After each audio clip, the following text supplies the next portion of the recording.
Hi everyone, my name is Ben Jones and I'm an analyst at Dorsey Wright and Associates. It's good to be back on the DWA India Minute.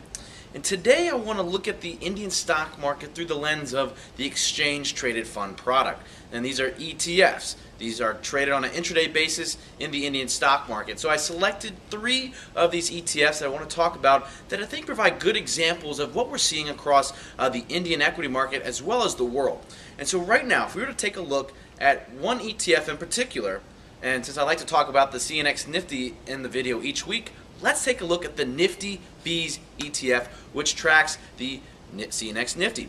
Now, if we look at the Nifty Bees, we see that it has broken down, much like the overall market. It broke a spread triple bottom sell signal just the other day, and that's a sign that we're seeing selling pressure continue to drive prices lower. And so this is certainly a sign that, we need to take defensive measures. We're beginning to come close to testing our May support from last year, and that's down around that 480, 490 level.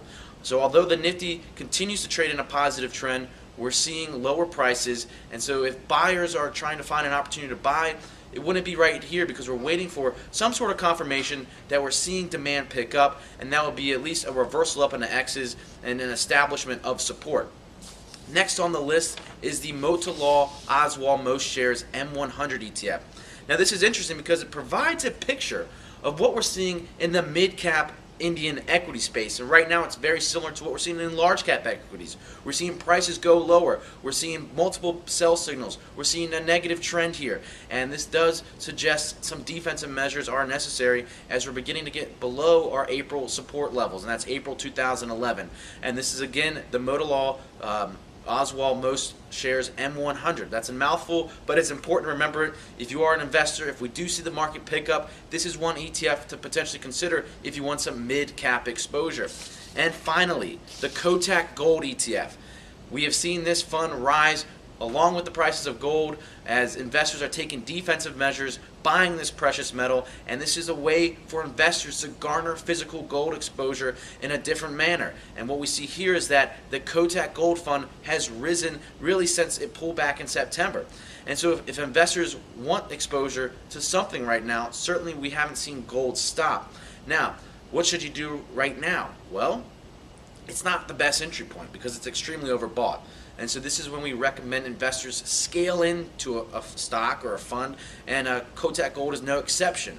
Maybe you can scale in, you could potentially wait for a pullback. That's not guaranteed. We haven't seen one since February. So right now we're seeing gold continue to rise and we're seeing equities continue to fall.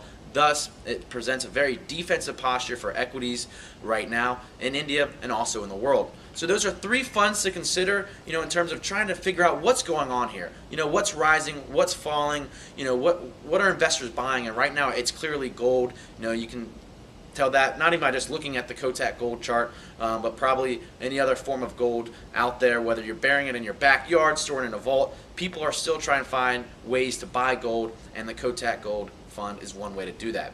While equities such as the Nifty are falling, and that's what we can see today, just looking at these trend charts. So that's it for the DWA India Minute this week. If you have any other questions about what I talked about today, or if you want us to discuss another topic, maybe next week, send me a message on stockeasy.com. Talk to you guys next week.